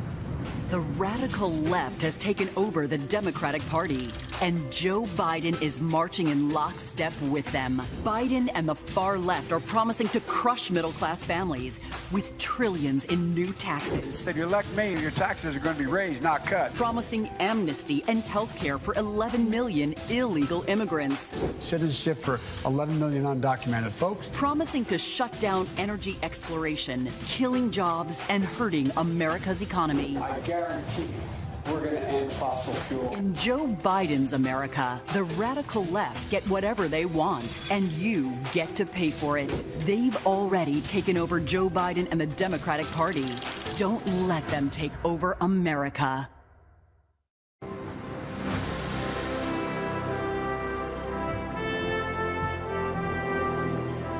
Good evening. I'm Nikki Haley, and it's great to be back at the Republican National Convention. I'll start with a little story. It's about an American ambassador to the United Nations, and it's about a speech she gave to this convention. She called for the re-election of the Republican president she served, and she called out his Democratic opponent, a former vice president from a failed administration. That ambassador said, and I quote, "Democrats always blame America first." The year was 1984. The president was Ronald Reagan, and Ambassador Jeane Kirkpatrick's words are just as true today. Joe Biden and the Democrats are still blaming America first. Donald Trump has always put America first, and he has earned 4 more years as president. It was an honor of a lifetime to serve as the United States ambassador to the United Nations. Now, the UN is not for the faint of heart. It's a place where dictators, murderers, and thieves denounce America and then put their hands out and demand that we pay their bills. Well, President Trump put an end to all of that. With his leadership, we did what Barack Obama and Joe Biden refused to do. We stood up for America, and we stood against our enemies. Obama and Biden let North Korea threaten America. President Trump rejected that weakness, and we passed the toughest sanctions on North Korea in history. Obama and Biden let Iran get away with murder and literally sent them a plane full of cash. President Trump did the right thing and ripped up the Iran nuclear deal. Obama and Biden led the United Nations to denounce our friend and ally, Israel. President Trump moved our embassy to Jerusalem, and when the UN tried to condemn us, I was proud to cast the American veto. This president has a record of strength and success. The former vice president has a record of weakness and failure. Joe Biden is good for Iran and ISIS, great for communist China, and he's a godsend to everyone who wants America to apologize, abstain, and abandon our values. Donald Trump takes a different approach. He's tough on China, and he took on ISIS and won.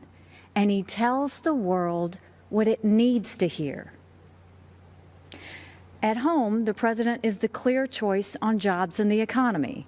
He's moved America forward, while Joe Biden has held America back. When Joe was VP, I was governor of the great state of South Carolina. We had a pretty good run. Manufacturers of all kinds flocked to our state from overseas, creating tens of thousands of American jobs. People were referring to South Carolina as the beast of the Southeast, which I loved. Everything we did happened in spite of Joe Biden and his old boss. We cut taxes, they raised them. We slashed red tape, they piled on more mandates. And when we brought in good-paying jobs, Biden and Obama sued us. I fought back, and they gave up. A Biden-Harris administration would be much, much worse. Last time, Joe's boss was Obama. This time, it would be Pelosi, Sanders, and the squad.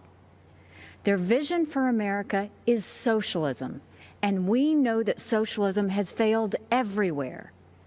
They want to tell Americans how to live and what to think. They want a government takeover of health care. They want to ban fracking and kill millions of jobs. They want massive tax hikes on working families. Joe Biden and the socialist left would be a disaster for our economy. But President Trump is leading a new era of opportunity.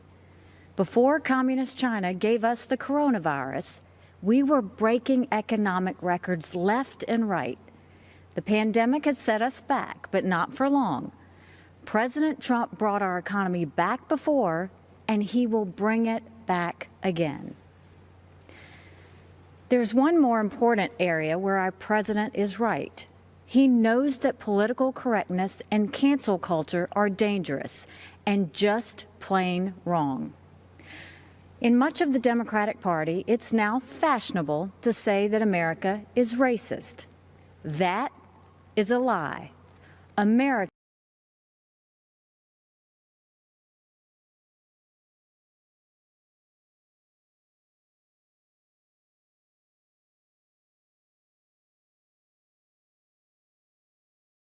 is not a racist country.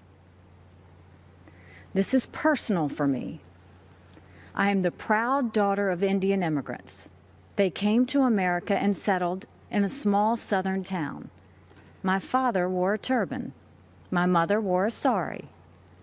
I was a brown girl in a black and white world. We faced discrimination and hardship, but my parents never gave in to grievance and hate. My mom built a successful business. My dad taught 30 years at a historically black college. And the people of South Carolina chose me as their first minority and first female governor. America is a story that's a work in progress. Now is the time to build on that progress and make America even freer, fairer, and better for everyone. That's why it's so tragic to see so much of the Democratic Party turning a blind eye towards riots and rage. The American people know we can do better. And of course we value and respect every black life. The black cops who've been shot in the line of duty, they matter. The black small business owners who've watched their life's work go up in flames, they matter. The black kids who've been gunned down on the playground, their lives matter too. And their lives are being ruined and stolen by the violence on our streets. It doesn't have to be like this. It wasn't like this in South Carolina 5 years ago. Our state came face to face with evil. A white supremacist walked into Mother Emanuel Church during Bible study. 12 African Americans pulled up a chair and prayed with him for an hour. Then he began to shoot. After that horrific tragedy, we didn't turn against each other. We came together, black and white, Democrat and Republican. Together, we made the hard choices needed to heal and removed a divisive symbol peacefully and respectfully. What happened then should give us hope now. America isn't perfect, but the principles we hold dear are perfect. If there's one thing I've learned, it's that even on our worst day, we are blessed to live in America. It's time to keep that blessing alive for the next generation. This president and this party are committed to that noble task. We seek a nation that rises together, not falls apart in anarchy and anger. We know that the only way to overcome America's challenges is to embrace America's strengths. We are striving to reach a brighter future where every child goes to a world-class school chosen by their parents, where every family lives in a safe community with good jobs, where every entrepreneur has the freedom to achieve and inspire, where every believer can worship without fear and every life is protected, where every girl and boy, every woman and man of every race and religion has the best shot at the best life. In this election, we must choose the only candidate who has and who will continue delivering on that vision. President Trump and Vice President Pence have my support, and America has our promise. We will build on the progress of our past and unlock the promise of our future. That future starts when the American people re-elect President Donald Trump. Thank you, good night, and may God always bless America.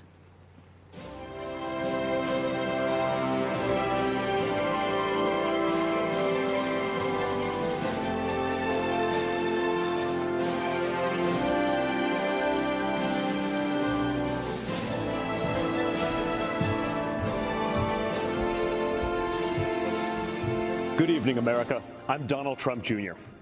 We're here tonight to talk about the great American story, to talk about this country we all love, this land of promise and opportunity, of heroes and greatness. Just a few short months ago, we were seeing the American dream become a reality for more of our citizens than ever before. The greatest prolonged economic expansion in American history, the lowest unemployment rate in nearly 50 years. The lowest unemployment rates ever for Black Americans, Hispanic Americans, women, and pretty much every other demographic group. And then, courtesy of the Chinese Communist Party, the virus struck. The president quickly took action and shut down travel from China. Joe Biden and his Democrat allies called my father a racist and a xenophobe for doing it. They put political correctness ahead of the safety and security of the American people. Fortunately, as the virus began to spread, the president acted quickly and ensured ventilators got to hospitals that needed them most. He delivered PPE to our brave frontline workers, and he rallied the mighty American private sector to tackle this new challenge. There's more work to do, but there is a light at the end of the tunnel. Job gains are outpacing what the so-called experts expected. But Biden's radical left-wing policies would stop our economic recovery cold. He's already talking about shutting the country down again. It's madness. Democrats claim to be for workers, but they've spent the entire pandemic trying to sneak a tax break for millionaires in Democrat states into the COVID relief bill. Then they attacked my father for suspending the payroll tax for middle-class workers. In fact, if you think about it, Joe Biden's entire economic platform seems designed to crush the working man and woman. He supported the worst trade deals in the history of the planet. He voted for the NAFTA nightmare. Down the tubes went our auto industry. He pushed for TPP. Goodbye, manufacturing jobs. Beijing Biden is so weak on China that the intelligence community recently assessed that the Chinese Communist Party favors Biden. They know he'll weaken us both economically and on a world stage. Biden also wants to bring in more illegal immigrants to take jobs from American citizens. His open border policies would drive wages down for Americans at a time when low-income workers were getting real wage increases for the first time in modern history. He's pledged to repeal the Trump tax cuts, which were the biggest in our country. After 8 years of Obama and Biden's slow growth, Trump's policies have been like rocket fuel to the economy, and especially to the middle class. Biden has promised to take that money back out of your pocket and keep it in the swamp. That makes sense, though, considering Joe Biden is basically the Loch Ness Monster of the swamp. For the past half century, he's been lurking around in there. He sticks his head up every now and then to run for president. Then he disappears and doesn't do much in between. So if you're looking for hope, look to the man who did what the failed Obama-Biden administration never could do and built the greatest economy our country has ever seen. And President Trump will do it again. We will be stronger than ever because when we put our mind to it, there is no obstacle that America can't surmount. Except there's a difference this time. In the past, both parties believed in the goodness of America. We agreed on where we wanted to go. We just disagreed on how to get there. This time, the other party is attacking the very principles on which our nation was founded. Freedom of thought, freedom of speech, freedom of religion, the rule of law. Thomas Jefferson famously said, "I have sworn upon the altar of God eternal hostility against every form of tyranny over the mind of man." Our founders believed there was nothing more important than protecting our God-given right to think for ourselves. Now, the left, they're trying to cancel all of those founders. They don't seem to understand this important principle. In order to improve in the future, we must learn from our past, not erase it. So we're not going to tear down monuments and forget the people who built our great nation. Instead, we will learn from our past so we don't repeat any mistakes. And we will work tirelessly to improve the lives of all Americans. Joe Biden and the radical left are now coming for our freedom of speech. They want to bully us into submission. If they get their way, it will no longer be the silent majority. It will be the silenced majority. This has to stop. Freedom of expression used to be a liberal value, at least before the radical left took over. Now the Republican Party is the home of free speech, the place where anyone from any background can speak their mind, and may the best ideas win. People of faith are under attack. You're not allowed to go to church, but mass chaos in the streets gets a pass. It's almost like this election is shaping up to be church, work, and school versus rioting, looting, and vandalism.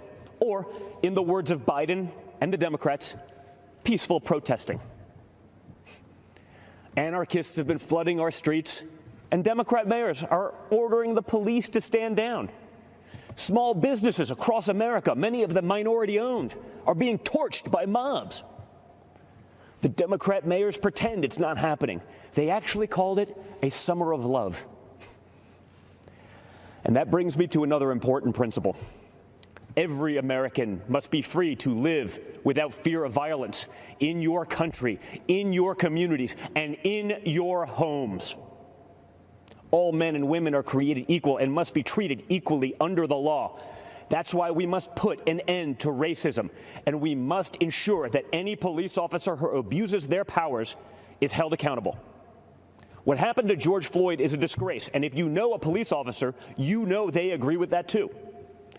But we cannot lose sight of the fact that our police are American heroes. They deserve our deepest appreciation. Because no matter what the Democrats say, you and I both know when we dial 911, we don't want it going to voicemail. So defunding the police is not an option. Everything starts with safety and security. You can't have anything else without it.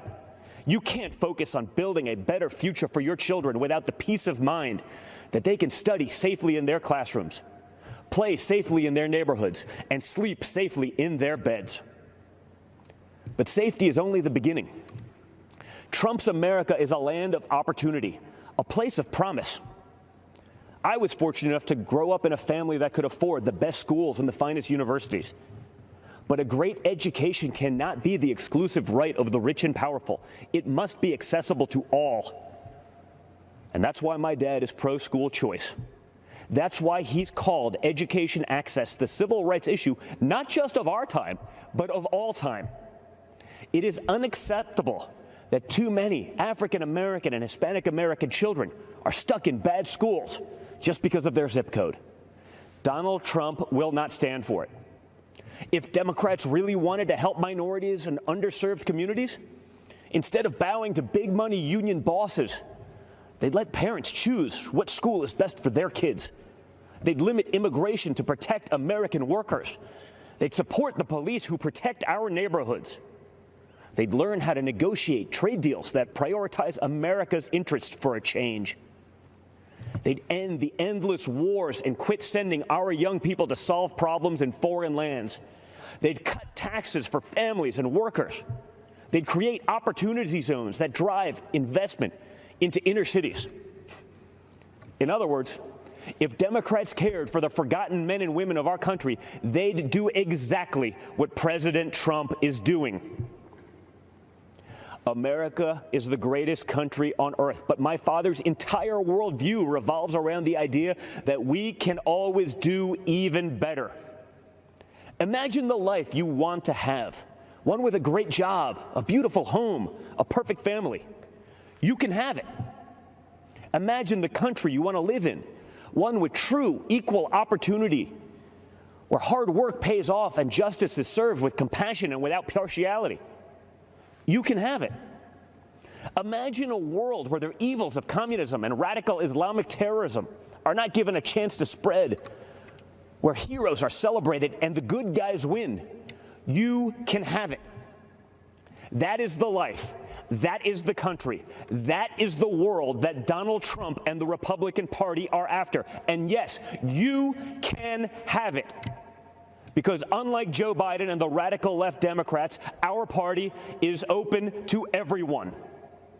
It starts by rejecting radicals who want to drag us into the dark and embracing the man who represents a bright and beautiful future for all. It starts by re-electing Donald J. Trump, President of the United States. Thank you, and God bless America.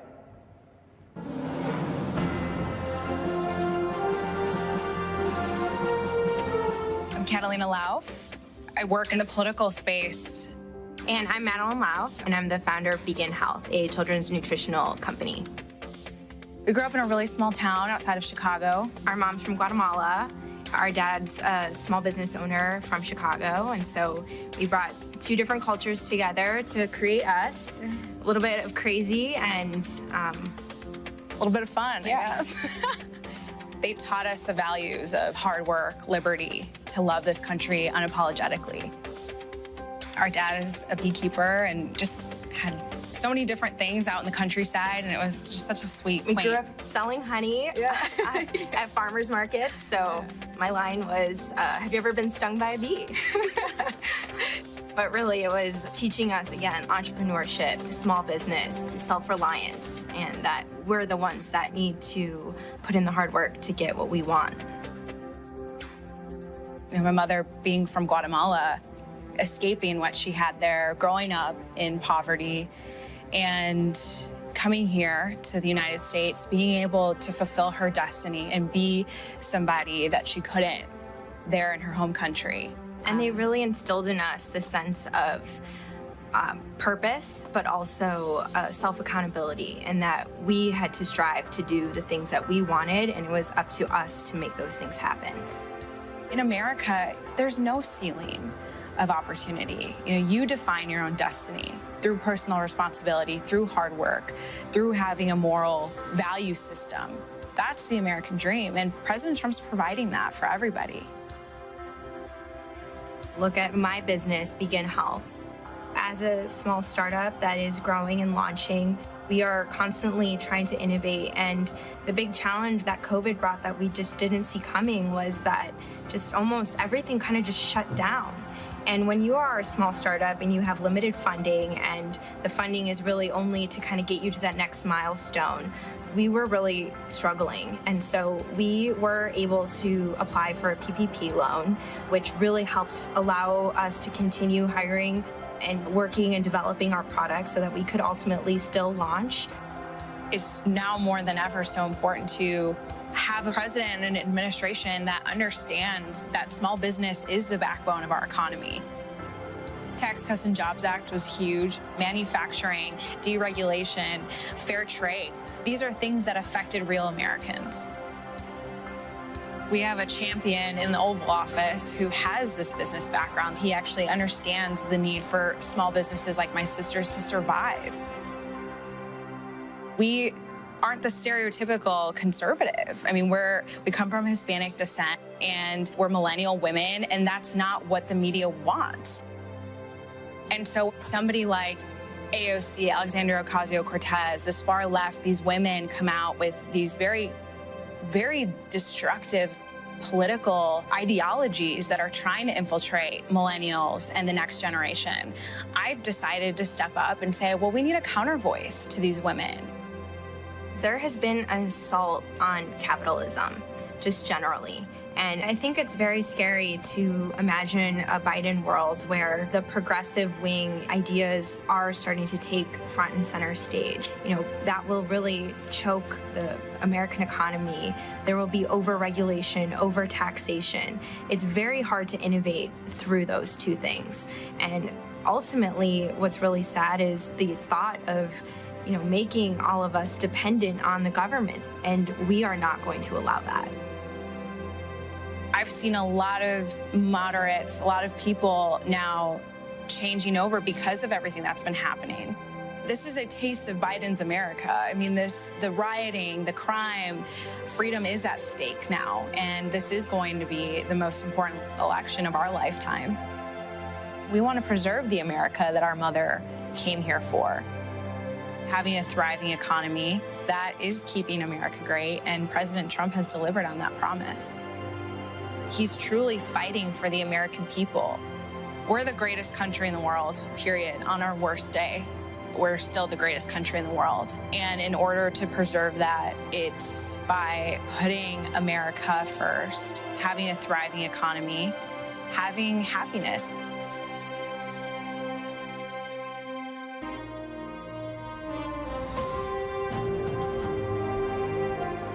Good evening. I'm Senator Tim Scott from the great state of South Carolina. To all of you tuning in and participating in the political process, God bless you. This isn't how I pictured tonight, but our country is experiencing something none of us envisioned. From a global pandemic to the deaths of George Floyd and Breonna Taylor, 2020 has tested our nation in ways we haven't seen for decades. But regardless of the challenges presented to us, every 4 years, Americans come together to vote, to share stories of what makes our nation strong and the lessons we have learned that